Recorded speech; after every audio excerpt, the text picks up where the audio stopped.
What's up out there? We are back with some more Ancient Relic mode. Now, I did just try to record this in going through the depths of Dissolve and I died. So this is my second attempt at it. I'm not going to bore you with the details on that. Basically, I fought something that I did not have the abyssal resistance for. So I'll get into that here in a second. What I've been doing is a lot of combat, so I don't think I've worked on my attack skill, but strength is up to 57, defense is at level 60, hit points is at level 60, range is at like 59 and a third, so I'm not quite to level 60 with it, but it's close. Magic is at level 60, prayer's at 40, and slayer's at 60, corruption's at 58. I think I did a little bit of fletching or something along the lines to get these Shadow Pearl bolts, but I did also go through and clear out the depths of decay, fear, and ruin. I've got the pet, and got the pet. I think I've got most all the gear. Like I got this abyssal shield. I got one of these and it's on my magic setup. I did get these 3 two-handed weapons. I've also picked up on the fearful one. We've got, I don't know, some of this stuff in here. I don't think I'm using any of this stuff there. Need to look at that fear cloak. I also did get the blighting amulet and the blighted core, which gives you the blighting plate legs for the melee side of things. Speaking of melee, there we go. Put this on here. So I did get the blighting plate legs. Need to set those. And I don't know if I can leave this unattended. Let's see here. I need to see, what was that? Fear cape or something like that.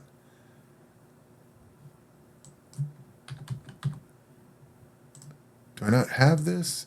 Does this have, no, it's the same abyssal resistance, so no change there. So I got a bunch of stuff out of it, and I don't know, this Echo Drifter cape seems fine. Gain evasion as you go. Oh, you lose attack intervals, so maybe I want to change that out. I'm not sure. Is that a good thing? I guess it's a good thing. I guess you're actually getting faster on your attack. So yeah, I guess I do want to keep that. But at any rate, I did clear out a bunch of those abyss areas, these dungeons. I did not do the depths of isolation. This one I've still only beaten one time. Basically, I got all these combat skills leveled up, and I don't want to die again, so let me get that off of low life here. But I got all these combat skills leveled up, and then yesterday, I actually burned through all the depths of decay, fear, and ruin in like 24 hours. I started those sometime yesterday, and then just kind of blew through them. They went fast, like really fast. So once you get leveled up quite a bit, once you're over leveled, those dungeons are completely trivial. And I realized the other day that I can get level 60 now. I don't have to worry about probably, I know these areas are going to be more difficult for sure, but the cool thing is I don't have to worry about the levels anymore. I'm not limited by level 55 or 50 or something like that. I'll be able to have all my combat skills, well, everything but prayer will be at level 60. And that means I have full hit points, full attack, full evasion, all that kind of stuff. So good news there. And that's why we're here today, is because I got magic leveled up. I think the final boss of this area is ranged. So with reverse combat triangle, I'll be able to use this. But this is kind of the best gear that I've got. I think there might be some better boots I could grind out. I have not necessarily ground out all of the combat areas for all the different gear that you can get. That's just an attack. The Phantom Shift plate legs, I probably would want to get those. Tendril bind boots, I'm going to guess those I'd probably want to get. But like I haven't ground this stuff out yet. I worked on, we need to swap over to here. I think I worked on dissolution tasks. I think I was working on those, and I was fighting these, either the Eldritch Seekers or the Soul Binders. I don't remember which. I kept dying to them with melee, and I don't understand why. So I've got this mod that shows where the enemy max hit is with this little yellow bar compared to your auto eat threshold. And for whatever reason, when I was fighting one of those eyeball things with melee, with the reverse combat triangle, it would start off with their max hit somewhere down here. You know, it was far enough away that I wasn't concerned with it, but I'd come back from offline, and I'd be dead, and I couldn't figure out what was going on. I don't really know what was going on, other than potentially the thing would get corrupt with some nasty corruption. I still don't know which, because I think the enemies can get the corruptions that you can have. So maybe they would get something that was just really bad and just instantly one-shot me. I'm not sure. I don't know how that was working, but for some reason I was getting killed by those things. I don't understand it, but is what it is. So I did make an attempt on this dungeon. I got like, I don't know, 15 monsters in. Well, we could go look at this. I got down to monster list. I got down to these things, and I think I died on these. No, I died on this Eldritch Stalker. What did I die on? That doesn't look right. I'm not sure. It doesn't look like what I died on. I think I died on, maybe it's these aberrations. Whatever. It doesn't matter. I made an attempt on this. I got about 10 or so monsters in and ended up dying. So I just didn't have the abyssal resistance. So what I've done to change that is put this shroud on here. So there's like a melee shroud, a range shroud, and a magic shroud. Basically, with this melee shroud, I get a little bit of extra defense bonus, but I also get 4% abyssal resistance. And then I chucked on Vanish, which gives you more evasion, global evasion, but an additional 3% abyssal resistance. So I've got these prayers, the corresponding version of the shroud on each of the combat styles, as well as Vanish. Hopefully this goes better. I will bring you back when we fight the final boss, or I die, or I give up. So hopefully we'll be back here shortly with a victory. Breaking in real quick here, I think these were the guys that I died on. And I think I died on them because I was on the magic attack style rather than on ranged. So I think that was my bad. But I've also put on Melee Shroud and Vanish. Well, you know, we talked about this earlier with the different shrouds. I've got the corresponding shroud on each combat style. I've got Vanish, so that's adding an extra 7% abyssal resistance. But I also got smart and looked at this Woeful Gem and put this thing on. So this enemies lose minus 1% max hit per attack turn, and you can see that here. So they end up with 10% less max hit. So that actually, in addition to abyssal resistance, if they're not hitting as hard or they're hitting softer, that's actually bringing down the amount of damage you have to worry about with your auto eat. So the combination of these changes should be letting me get through the rest of this. So anyway, we'll be back with the final boss here, hopefully in just a few minutes. Okay, so we are back on the final boss. This sucks. That means I'm going to have to sit with this boss the entire time, I think. Hopefully it stays. We get a chance to apply a blaze. That's cool. Hopefully the auto eat stays lower, because I don't really want to sit here for 38 million hit points and have to manually heal through this thing. So hopefully we stay under this. But I don't really have any other options. I guess we just let it run. Yeah, and I guess when I looked at this, I saw that this thing was magic, and I guess I got it in my head that I needed to use magic against it. Don't really seem to be doing a whole lot of damage, so. And then see, we take a big hit. Well, I guess what I'm going to do. You know, we've got this Wither Guard. Let me see if I can go and put this on there and then grab the Abyssal Dark Shield and put that on here. Does that make it to where I can idle this thing? Set that there. No. Wrong. Equip that. I thought I hit the set button. Okay, so we're going from 58 abyssal resistance to 56. So that's 2% abyssal resistance. If this looks like it's going to hold, I'll make sure it doesn't get up over my auto eat. But if it looks like it's going to hold, I think I'll just throw this thing on idle and then come back. I have no idea how long this fight's going to take. But I'm at 38 minutes. Well, how long have I been recording? Yeah, I've been recording for 40 minutes now. So as long as my abyssal resistance stays higher, I think we'll be good. You know what I could also do is come in here to this and go take this abyssal wolf out and put that on there. That'll bump up my summoning damage, get a little bit more lifesteal. Not lifesteal, but I get some AP with that. But I do get 2% lifesteal. So we do get a little bit of lifesteal on this. So I'm going to save that, and then I guess we'll just come back and see how this goes. I think I've got my abyssal resistance set up. I think this shield's going to give me just the slight edge so I don't have to sit here and babysit the thing.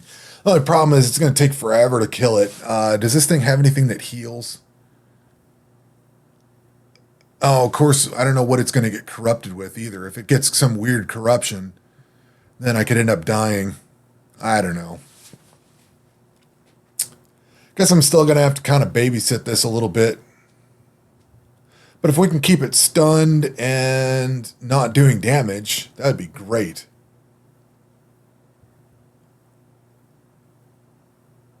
Well, anyway, we'll be back here in a little bit. So I think I understand what's going on with this. Every once in a while, this thing just loses a giant chunk of life, and I can't figure out what's going on with it. I think it's this tendril nightmare. So it's an unavoidable attack that deals no damage. So it's going to go off right now. If this thing goes, yeah, so it just lost a bunch of hit points. I think what's happening is that thing runs this. It's an avoidable attack that deals no damage. On hit, so if it hits me, it applies sleep for 1 turn. The enemy slows itself, gaining plus 100% attack interval. So now it's got 6-second attack interval for 3 of their turns, and it gains plus 50% max hit points, plus 50% lifesteal, and heals for 0.1% of their max HP at the end of their turn for 3 turns. So for 3 turns, this thing's going to basically double its attack speed. So it slows itself way down. Now I've got sleep on there, whatever hit. But it was kind of odd. I don't understand. Plus 50% max hit points. If I was reading that in any other game, I would assume that it's going to gain 50% more hit points than it currently has, not half hit points. So that's kind of an odd wording on that. Like I would expect this to say minus 50% because it's going to lose 50% of the hit points that it has. I don't know. That's kind of an odd wording on that, but I think that's what's going on because I don't see anything on here whenever this happens. But as I've noticed it, this tendril nightmare, when that goes off, so it should drop its hit point. No, I stunned it.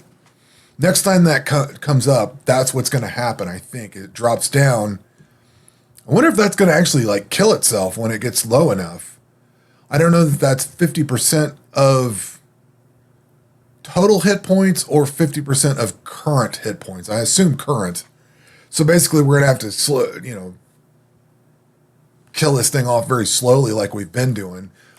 And it's very slowly working its way down there. Fortunately, it's not gotten corrupted by anything. It's just, I think this corruption is what's been killing me for other things.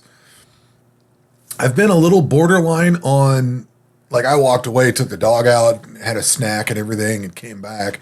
I've noticed that my enemy max hit has crossed over me a little bit because I've gone to sleep here and there, but it's not been enough that this thing could capitalize on it, especially when it takes whatever this is that slows itself way down. Like it gets really slow. It gets a lot less life and everything. It can't hit me whenever I'm sleeping or whatever, or whenever I actually take damage, it's not able to do anything. So anyway, this fight should be in the books. I don't think this is going to go sideways unless this thing gets corruption and does some nasty corruption on me. But at any rate, we'll be back. Okay, I am going to dip back in here. He's down to 1.8 million. I was thinking about this as I was fighting this. This dungeon is, if you look at the monsters that led up to this thing has 39 million health. or 63. I don't know why it doubled to 63 there, but oh, that's what it's doing. It is gaining 50%. It's a math thing, I guess. So it is, I wasn't watching this number. So when it does do the Tendril Nightmare, it's actually doubling it. Well, not doubling, but it's getting more health, I guess. But I've already cleared that much out. I'm not sure. I didn't pay attention to this number. I was looking at the overall number on here. But at any rate, this thing basically takes a big hit and it loses a bunch of life whenever this Tendril Nightmare goes. But what I was thinking about is this thing has 39 million life. All the monsters leading up to this have like 1.4 million. So this dungeon essentially is 60 million DPS, or there's 60 million hit points you have to take off to beat this dungeon. I've never actually looked at dungeons that way before. Like the total hit points of all the monsters combined. But these dungeons are so horrendously long. I've been recording for an hour right now. This dungeon took an hour to complete. And this is basically impending darkness over and over and over again. And that's kind of one of my biggest criticisms, is just how stretched out everything in this expansion is. But at any rate, I never thought about looking at these dungeons as a totality of hit points. I always kind of looked at them as the monsters. And with this, with the amount of hit points it is, it's not so much the monsters, it's how many hit points you have to deal with. Let's see here. I'm going to do cooking. I'm going to do township. I'm going to we'll do crafting. We'll do fletching. We're going to do prayer and farming. We'll do fishing, and we'll do fishing again. As you can tell, I don't care about astrology. It takes forever to do, and I'm just not going to bother with it because we've been able to successfully complete all these dungeons thus far. Let's see what we got here. We've got a chest, and we got nothing good. I always get garbage out of these chests. Anyway, so we'll drop that over in my consumable part. And I'll just keep going back into combat and continue forward. I can take these prayers off now. We can drop this stuff off and go back into, let's say, fighting these things again. So at any rate, we're through another dungeon and continuing forward. So we'll be back here probably in another, hopefully it's not 2 weeks this time. Now that these are starting to get max level, there is no other levels to achieve, so it's just going to be grinding out gear. So as I grind out a little bit more gear off the lower hanging fruit, it'll be a little bit better abyssal resistance to get the better gear. The problem is I think some of these things are going to, like, I imagine the depths of resolve might exceed the skill level that I have, and I have to manually heal through the whole thing. That'll suck. The final depth, I'm sure that's going to be a treat. I was also thinking I could probably do these strongholds. I don't know that I want to do these on, like, record through this, because these look like they're probably going to take forever. So I may just do them and talk about it. I'm not sure. I haven't even started with them yet. But anyway, that's going to do it for this video. We will catch you on the next one. Take care.